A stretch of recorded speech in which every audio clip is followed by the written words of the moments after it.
आज ज्या पद्धतीने ऑपरेशन टायगर जे चालू आहे ते यशस्वी होताना कुठेतरी दिसतंय. खासदार आहात आणि दुसऱ्या पक्षाचे खासदार तुमच्याकडे येताना त्याचं स्वागत करतात. दादा, आम्ही सर्वसामान्य शिवसैनिक आहोत. त्यामुळे मला वाटतं की ऑपरेशन टायगर आणि इतर कुठल्या गोष्टी या संदर्भात आम्हाला काहीच कल्पना नाही आणि आम्ही त्या संदर्भात भाष्य करणं सुद्धा योग्य ठरणार नाही.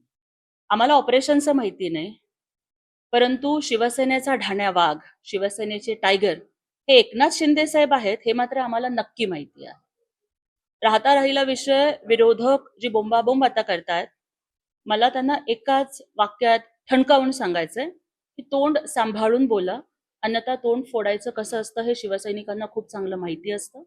आधी आपण आत्मपरीक्षण करा, हा उद्रेक काय असेल काय आहे. नाही अन्यथा यांची अवस्था अशी होतीये की उम्रभर गालिब में यही भूल करता गया, धूल चेहरे पे थी, मैं आईना साफ करता गया.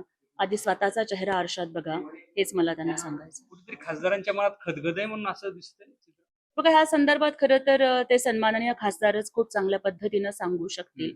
पण मला वाटतं की हिंदुहृदय सम्राट वंदनीय शिवसेना प्रमुख बाळासाहेब ठाकरेंनी प्रत्येक सर्वसामान्य शेतकऱ्याच्या, कामगारांच्या पोराला वाघासारखं लढायला शिकवलं आणि शिवसेना जन्माला आली. शिवसेना हा निष्ठेवर आणि आदेशावर चालणारा पक्ष होता. पण आज मात्र उबाठा गटाची इतकी केविलवाणी अवस्था का झाली की त्यांना आणाभाका घ्यायला लावताय. तुम्ही लेकरांच्या डोक्यावरती हात ठेवून शपथा घ्यायला लावताय. तुम्ही कुलस्वामिनी आई तुळजाभवानीची शपथ घ्यायला लावताय. तुम्ही बॉन्ड पेपरवर लिहून घ्यायला लावताय आणि तरीही माणसं तुमच्याकडे टिकत नाहीये. तर एवढी दारुण अवस्था का झाली याचं एकदा त्यांनी आत्मपरीक्षण करावं. यावरून संजय राऊतांनी अशी टीका केली आहे की जुन्याच हमी भावामध्ये खासदारांची खरेदी केली आहे. 15 कोटी रुपये ऍडव्हान्स दिले गेले असताना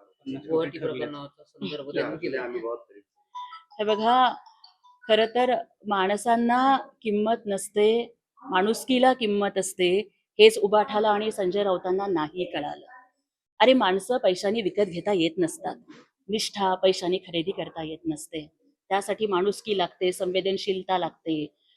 अगदी मग दुसऱ्या पक्षाचे जरी खासदार असले तरी त्यांच्या अडीअडचणीमध्ये कोणी हॉस्पिटलमध्ये ऍडमिट असलं तरी त्यांची विचारपूस करण्यासाठी धावून जाणारं हळवं मन असावं लागतं, जे आमचे नेते सन्माननीय एकनाथजी शिंदे साहेबांच्याकडे आहे.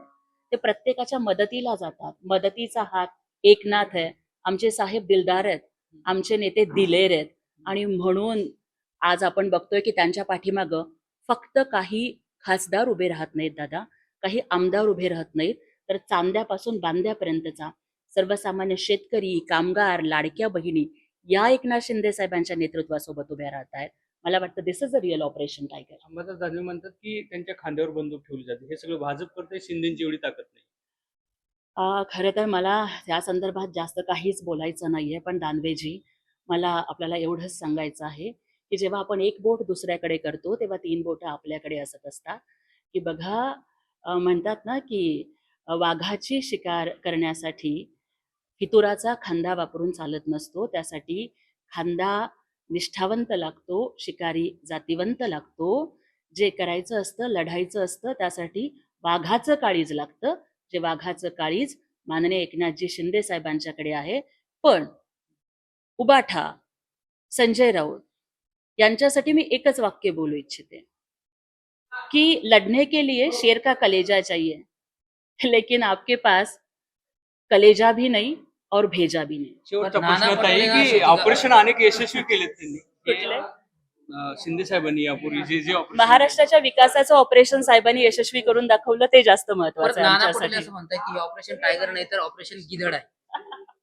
कदाचित ते स्वतःच्या बद्दल बोलत असतील का कोणाबद्दल बोलत असतील ते त्यांना विचारा. ठीक.